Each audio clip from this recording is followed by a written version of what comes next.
Bom dia, pode sentar, meus queridos. Que dia maravilhoso, que dia lindo.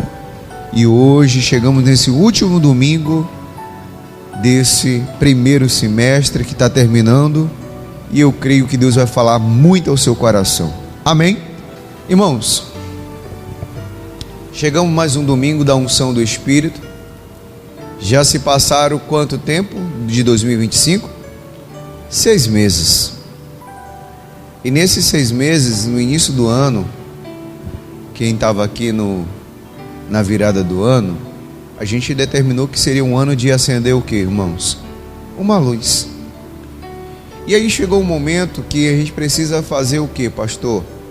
Refletir com as mensagens que a gente aprendeu nesses 6 meses que já se passaram.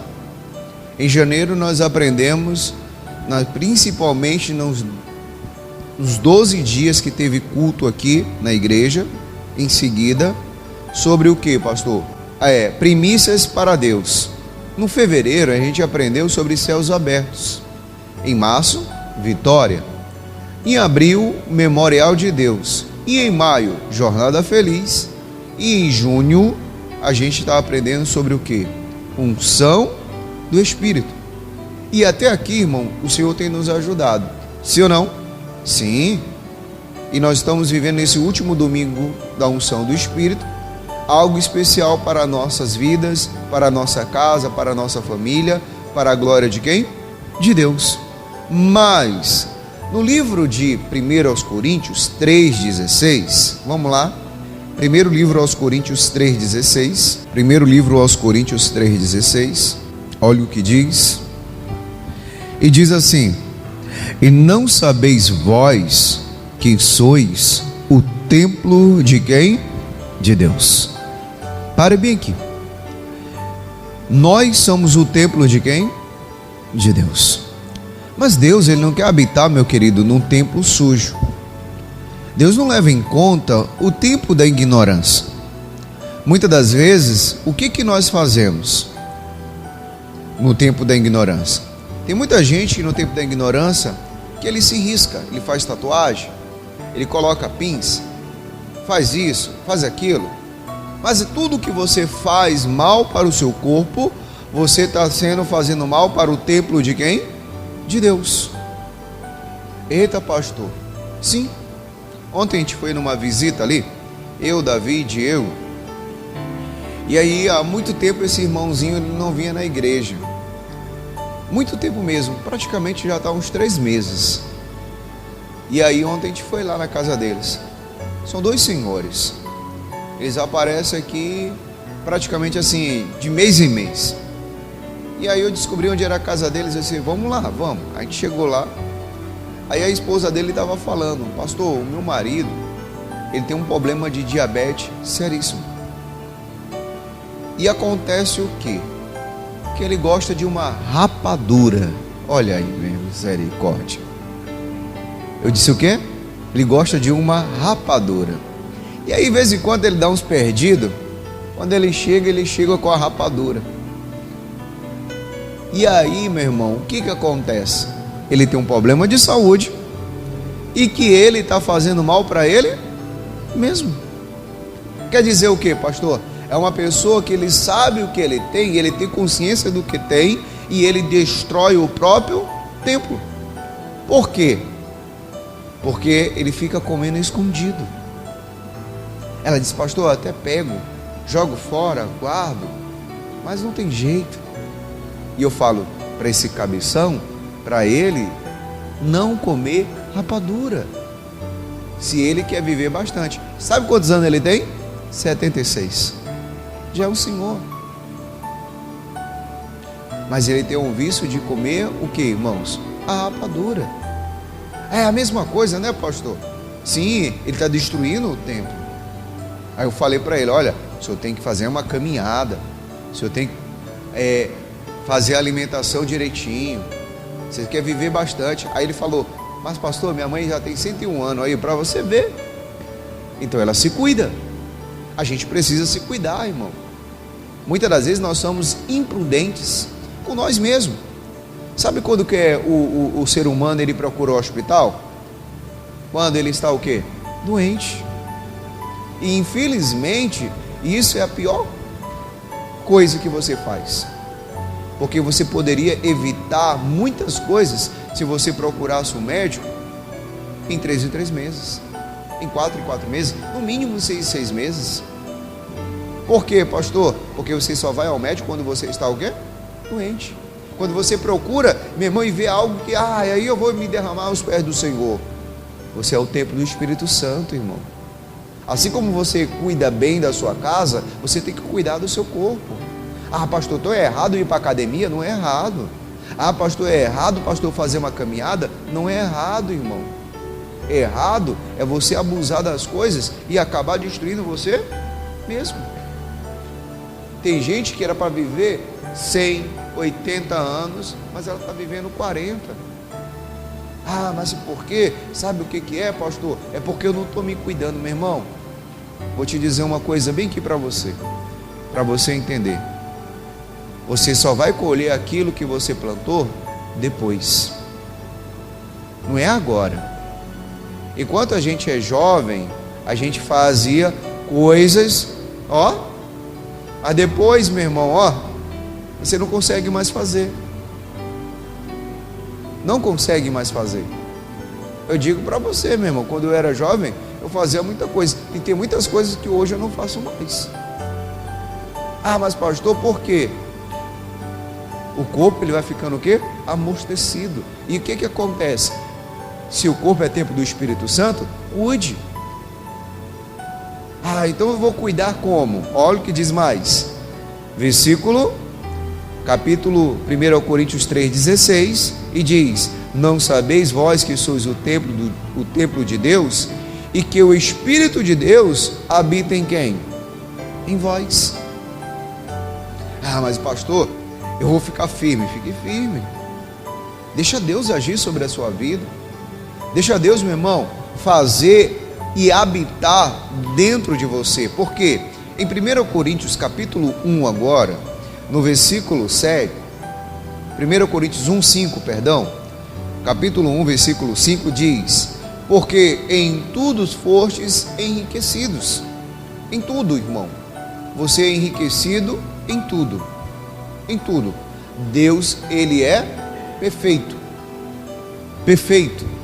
Olhe para o seu irmão e diga: Deus, ele fez você perfeito. Pastor, sim. Tudo é perfeito. E aí diz mais, porque em tudo fostes enriquecido nele, em toda palavra e em todo o conhecimento. Você, meu irmão, é enriquecido em tudo. Tudo. Em tudo você é enriquecido. Mas nós que exageramos. E nessa mesma casa, essa mesma senhora, ela contou para mim que ela estudou tanto que a mente dela deu um reset. O que é um reset? Esqueceu de tudo. Mas se você conversar com ela, você vê que ela tem um quê, pastor? Um enriquecimento grande. Ela disse: pastor, eu estudei tanto, eu sou uma professora e estudo até hoje. Até hoje eu estudo. Mas aí acontece que a gente, meu irmão, muitas das vezes tem tanto enriquecimento que não sabemos como fazer o quê? Como gastar. Sabe aquela pessoa que ela é tão rica, que ela gasta as coisas, o dinheiro dela com bobagem? Porque não tem com que gastar mais. Assim muitas das vezes somos nós na vida espiritual. Como, pastor? Deus te deu uma grande inteligência para ganhar almas para o Senhor, para você convencer as pessoas através da tua palavra. E o que você faz? Não gasta. Sabe o que nós fazemos? Versículo 6. Como foi mesmo o testemunho de Cristo confirmado entre vós, de maneira que nenhum dom vos falta. O que é o dom? Lembra que eu falei no início desse mês? O que é dom? O que é dom? Não. que é dom? O Espírito Santo. Alguém lhe respondeu. E um dom, ele faz o que, irmãos? Você compra ou você conquista? Aí você vai lembrar daquele mágico chamado Simão, que ele aceitou Jesus com Felipe, e ele foi tentar comprar Pedro e João, comprar um dom. Eu quero ser igual a vocês. Quanto é que vocês me vendem isso? Vocês me ensinam como é que é a técnica, e aí eu vou ter. Não, meu irmão, Jesus ele deixou bem claro para nós. O que, pastor? Que nós devemos dar um bom testemunho de Cristo. E aí, pastor, falar o que? E de maneira nenhuma vai faltar nenhum dom. Qual, pastor? E aí diz: de maneira que nenhum dom vos falta, esperando a manifestação de nosso Senhor Jesus Cristo. A manifestação, pastor? Sim. Então esse dom não pode faltar na sua vida. E quais são os dons? Gálatas 5:22. Gálatas 5:22. Quais são os dons? Vamos lá. Gálatas 5:22. E diz: mas o fruto do Espírito é. O primeiro dom qual é? Amor. O primeiro dom é amor. E pastor, mas amar, eu amo meu marido, eu amo meus filhos. Mas você ama aquela pessoa que um dia te machucou, que fez algo de errado por você? Quem estava aqui ontem nas mulheres, você lembra que aquela moça que veio aqui, a psicóloga, ela falou de uma mulher chamada Diná. O que Diná foi mesmo? Violentada. E o que os irmãos de Diná fizeram? Com raiva, se vingaram. Mas eu sou assim, eu pago mal com mal. Não, meu irmão. Se teu inimigo tiver fome, dá o que para ele? De comer. Se ele tiver sede, dá o que? De beber. Você é diferente, irmão. Você é uma nova criatura. Mas o meu vizinho é muito chato. Mas olha o que diz mais: amor. Depois do amor vem o que? Gozo. Gozo é o que? Alegria. Você não tem que ser mais aquela pessoa que tem a cara de chupar limão todo tempo, daquele jeito.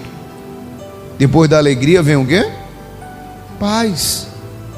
E pastor, eu preciso disso. Esses três frutos, os três primeiros, eles são essenciais nas nossas vidas: amor, alegria e paz. Eles são os três primeiros e são os essenciais. Por quê? Porque quando você se converte, você precisa obtê-los. Por que eu tenho que ter o amor? Com o amor eu perdoo. É, pastor? Sim. Por que eu tenho que ter alegria? A alegria, meu irmão, ela não vai, meu irmão, o meu semblante não vai ser mais o mesmo, vai ser outro. Pastor, e por que eu tenho uma paz? Porque agora, meu irmão, eu vivo uma vida em Cristo. Uma vida em Cristo. Às vezes a gente fica passando em certos locais e a gente reflete na nossa vida mesmo. Eu vim para a igreja hoje com meus filhos, e aí eu parei ali, passando ali no São Cristóvão. Aí como eu venho dessa operária, agora eu tenho que dar um retornozinho e voltar novamente. E eu vi lá um carro todo batido. E aquele carro batido me trouxe uma reflexão para mim. Qual? Qual reflexão que trouxe, pastor? Porque ali poderia ser eu, bêbado pelas madrugadas, batendo no carro, e olhando aquilo ali, passando pela manhã, vindo para a casa do Senhor, para louvar o Senhor, para engrandecer o nome de Jesus, e vendo que eu sou uma nova criatura. Pastor, mas como assim? Às vezes você fica assistindo ali na televisão, aí você fica vendo, você tinha a mesma vida daquele cidadão, e aquela vida você fica refletindo como Deus mudou a sua vida, como você é uma nova criatura, porque você tem hoje amor, alegria e paz, e muito mais. Porque depois de paz é o que? Longanimidade. Depois é o que? Benignidade. Depois é o que? Bondade. Depois é o que? fé, mansidão e temperança. Quer dizer, temperança, domínio próprio. Começa, meu irmão, uma nova vida. E tudo isso é dado como, pastor? Como dom. E esse dom, pastor, como é que eu faço para me alcançar? É vivendo uma vida de acordo com a palavra.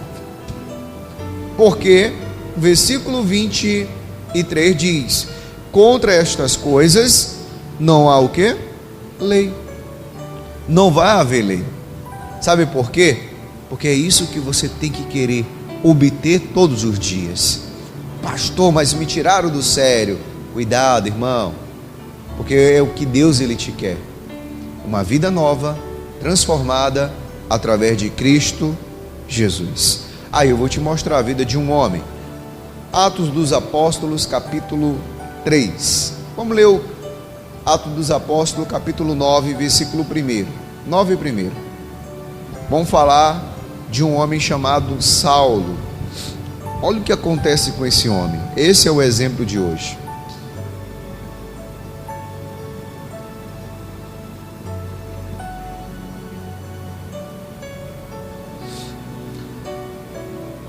Após que você obter esses dons, sabe o que Deus ele faz?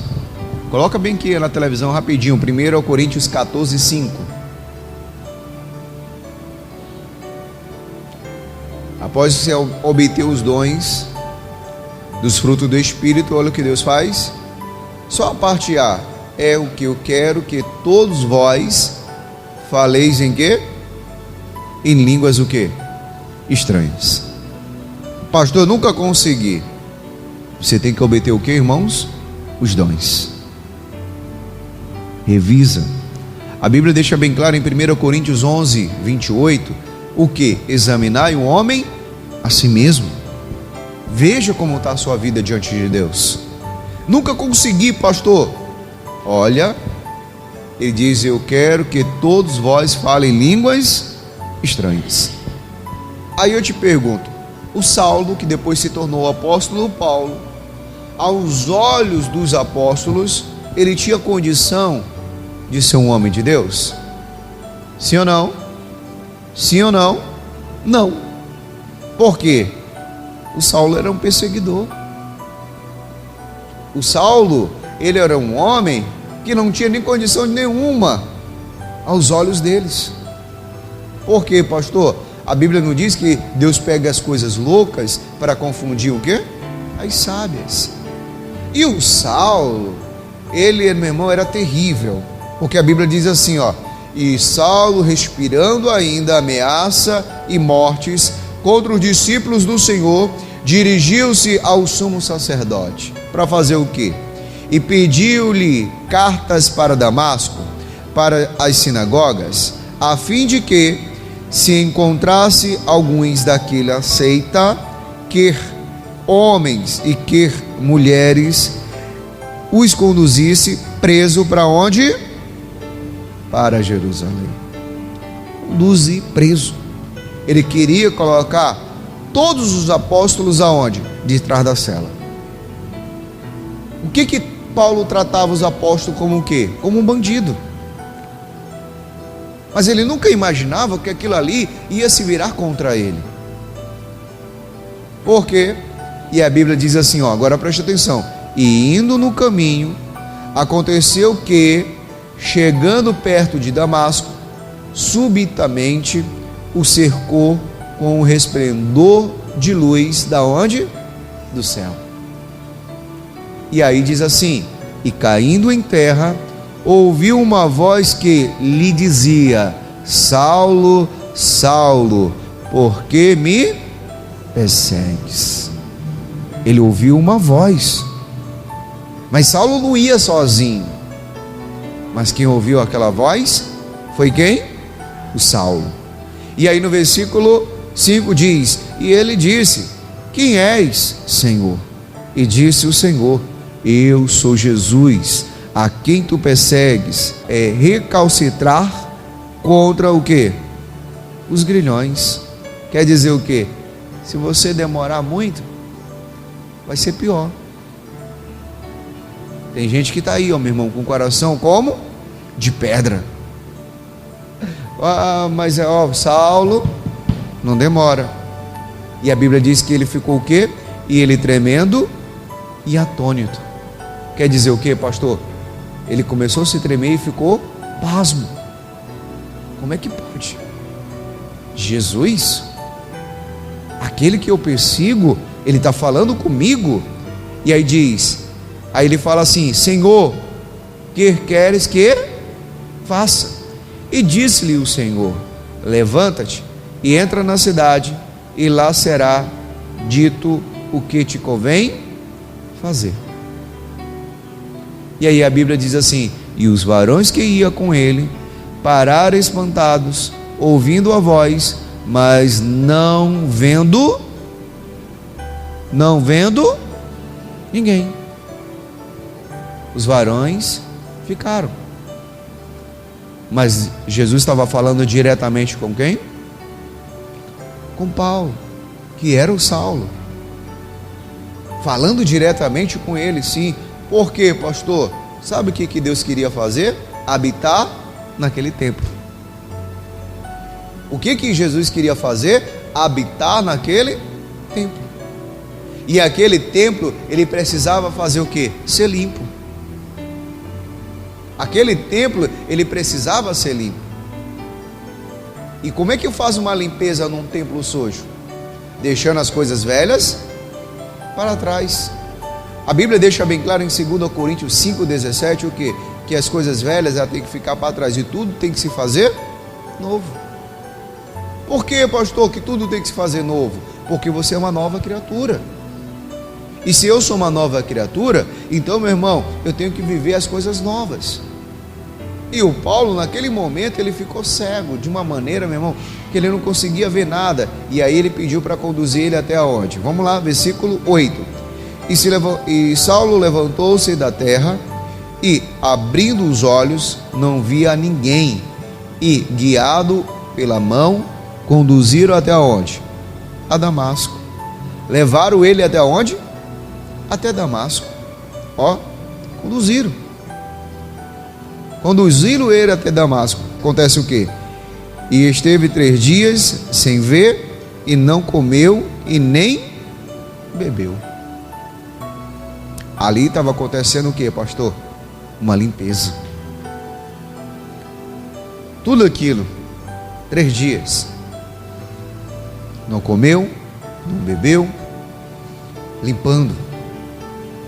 E aí a Bíblia diz o que? Versículo 10. E havia em Damasco um certo discípulo chamado quem?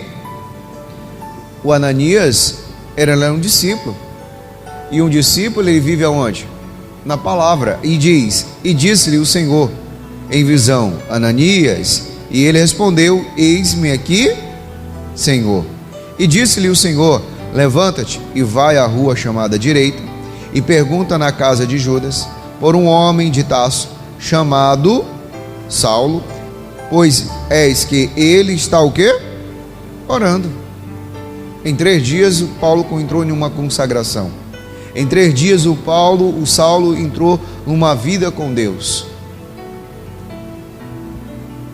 Jesus chama o Ananias e fala: vá lá na casa de Judas, lá vai ter um homem chamado de Tarso, chamado Saulo, e ele está orando. Está orando. E aí 12 diz: e numa visão ele viu que entrava um homem chamado Ananias, e punha sobre ele a mão para que tornasse a ver. E respondeu Ananias: Senhor, de muito ouvi acerca deste homem, quantos males tem feito aos teus santos. Aonde? Em Jerusalém. O que o Ananias ele fez? Ele se recusou a ir, irmão. Como que ele se recusou a ir, pastor? Sabe por quê? O Paulo ele precisava de quê, irmãos? De ajuda. E naquela maneira, aonde Paulo estava vivendo daquele momento, ele estava forte ou estava fraco? Forte ou fraco? Forte ou fraco? Quem acha que ele estava forte, diga amém. Quem acha que ele estava fraco, diga glória a Deus. E quem não achou nada, não falou nada. Ele estava fraco. Não estou falando no fraco no físico, mas no fraco espiritual. Sabe quando você começa uma vida com Jesus? E aí sempre se levanta aqueles que colocam um balde de água fria, aqueles que querem falar para você: agora tu é religioso, agora tu dá dinheiro para o pastor, fizeram uma lavagem cerebral na tua cabeça. Isso eu ouvi muito. Tá maluca, tá... E não é de pessoas distantes, são de pessoas da nossa família, pessoas da nossa casa. E o Ananias era da família de Paulo? Não era família de sangue, mas ele iria ganhar uma alma para quem? Para Jesus. E naquele momento o Ananias, ele faz o que, pastor? Ele se nega aí. Como é que pode, Jesus? Nós vamos lá na casa desse homem. O que o Ananias ele quis dizer? Tomara que esse homem morra, porque a próxima vítima dele pode ser quem? Eu que vou lá, vou nada. Mas o Paulo, ele precisava de quê, irmãos? De ajuda. E no livro de Romanos, deixa marcado aqui, 8:26. Romanos 8:26. Só descer aqui rapidinho. Olha o que diz aqui. E da mesma maneira, também o Espírito ajuda as nossas o quê? Fraquezas. Diz mais: porque não sabemos o que havemos de pedir, como convém, mas o mesmo Espírito intercede por nós com gemidos inexprimíveis. Quem intercede por você? O Espírito Santo. E aí, meu irmão, o Paulo, ele precisava se fortalecer. E precisava alguém de orar por ele, para ele aceitar o Senhor como o único Salvador, Jesus Cristo. E aí volta lá novamente. Atos dos Apóstolos, capítulo 9, versículo 14. E aqui tem o poder dos principais, do sacerdote, para prender a todos o que invoca o teu nome. Então quer dizer o que? Olha, Jesus, ele tem forças. Ele é um homem que tem muita força. Ele é um homem muito conhecido. Ele é um homem que podem colocar qualquer um de nós preso ou matar. E aí diz: e disse-lhe porém o Senhor: vai, porque este para mim é um vaso de quê? Escolhido para levar o meu nome diante dos gentios e dos reis e dos filhos de quem? De Israel.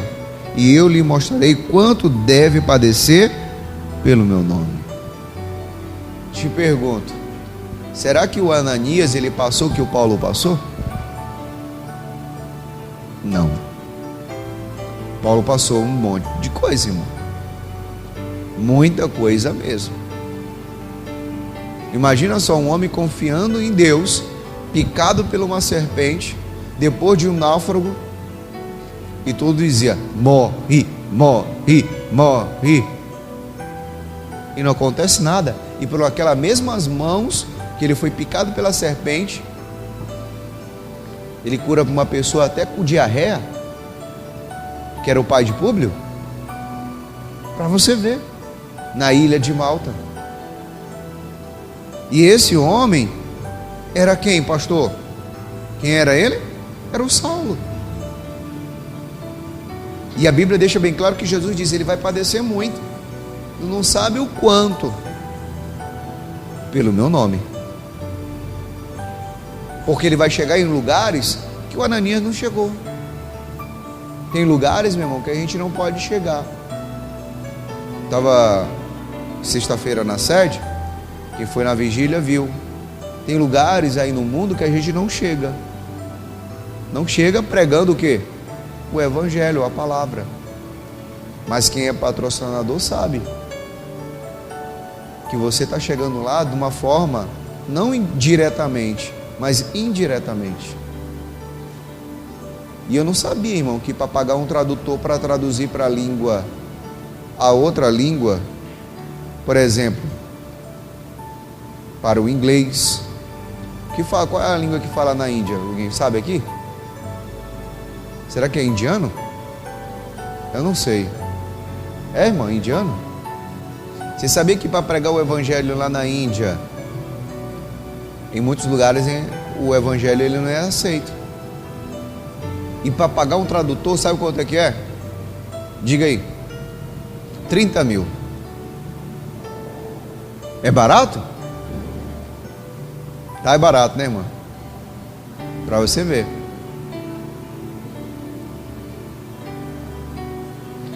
Para traduzir uns cultos do missionário é 30 mil. E tem várias salas. Eu não sei o que ele falou, foi 18 idiomas, mas eu acho, é isso? 22 idiomas. 22 idiomas. São 22 tradutores. A Igreja Internacional da Graça de Deus está em 191 países. Para você ver. E tem lugares que a gente não chega. É fácil chegar numa boca de fumo e pregar. Mas eu duvido se é fácil ir lá num lugar aonde nós não somos bem recebidos. Se falar de Jesus, você é morto. Se falar que Jesus Cristo, você já morreu. E tem muitas pessoas que servem a Jesus escondido. E principalmente na Índia. Por quê? Tem pessoas que vão adorar a Deus dentro de um porão. Porque não podem saber que ele é cristão. E pastor, e o Paulo, olha o que acontece aqui, versículo 17. E Ananias foi e entrou aonde? Na casa, e impondo-lhe as mãos, e disse-lhe, como que ele disse? Irmão quem? Saulo, o Senhor Jesus, que te apareceu no caminho, por onde vinhas, me enviou para que torneis a ver, e seja cheio de quê? Do Espírito Santo. Que coisa linda Jesus fez na vida do Saulo. Quer dizer o que, pastor? Aquele templo que era sujo se tornou um templo limpo, cheio do Espírito Santo. Cheio do Espírito Santo. Ah, pastor, como que se tornou cheio do Espírito Santo? Olha o 18. E logo lhe caíram dos olhos como umas escamas, e recuperou a vista, e levantando-se, foi o quê? Batizado. Cheio do Espírito Santo, uma nova criatura, vivendo o melhor de Deus, em nome de quem? De Jesus. Por isso, meu querido, Deus quer confirmar algo na sua vida. Você é um templo. O templo não tem que estar sujo. Muitas das vezes está sujo de mágoa, tristeza, de ódio, de pecado. O templo ele tem que estar limpo. E um templo limpo, edificado, ele é usado por quem? Por Deus. Usado por Deus, sim. Às vezes você vai chegar na empresa onde você trabalha e Deus vai te dar uma palavra, e aquele amigo, ele vai comentar algo com você e aquela palavra vai servir para ele. Você sabe por quê? Porque, meu irmão, Deus colocou aquela palavra onde? No seu coração. Quem já pregou para alguém sabe. Às vezes você já pregou para uma pessoa e aquela pessoa estava precisando de tudo aquilo que você saiu da sua boca. E às vezes você falou, ah, mas foi eu? Será que foi eu? Eu que falei isso? Isso já aconteceu comigo. E muitas das vezes depois a pessoa vem, ô irmão, obrigado, viu? Obrigado por aquela palavra, obrigado por aquilo. Meu querido, a grande libertação de Paulo foi pelas mãos de quem? De Ananias. Aquele homem que estava se recusando a abençoar a vida de quem? Do Paulo. Por quê, meu querido? Porque o apóstolo Paulo, ele se tornou um dos maiores apóstolos que existe na Bíblia. Ele chegou em lugares que Pedro não chegou. Ele chegou em lugares que João não chegou. Mas por quê? Ele era um vaso escolhido por quem? Por Deus. Ele era um homem que Deus ele queria confirmar. O que, pastor? A obra dele na vida do Saulo. Por quê? Vamos voltar a 1 Coríntios capítulo 1, versículo 5. 1:5. Olha o que diz novamente. Porque em tudo fostes enriquecidos nele, em toda a palavra, em todo o conhecimento, e como foi mesmo o testemunho de Cristo, confirmado entre vós, de maneira que nenhum dom vos falta, esperando a manifestação de nosso Senhor Jesus Cristo. Agora preste atenção, 9, o qual vos confirmará também até o fim, para seres irrepreensíveis no dia de nosso Senhor Jesus Cristo. Fiel é quem? É Deus, pelo qual foste chamado para a comunhão de seu Filho Jesus Cristo. Quem? O nosso Senhor. Quem te chamou? Jesus. Quem chamou o Saulo? Jesus. Quem quer fazer a boa obra na sua vida? Jesus. Ah, pastor, e como que ele vai fazer? Só basta você entregar o seu caminho ao Senhor. O seu corpo é um templo, e ela é um templo de Deus. Ah, pastor, mas eu estou doente. Ah, pastor, eu estou com isso. Ah, pastor, eu estou aquilo. Cuide do seu corpo. Deus, ele quer te usar bastante. Em nome de quem? De Jesus. Quem crê, diga amém. Então, meu querido, vamos ficar de pé para nós orar. No nome do Senhor Jesus.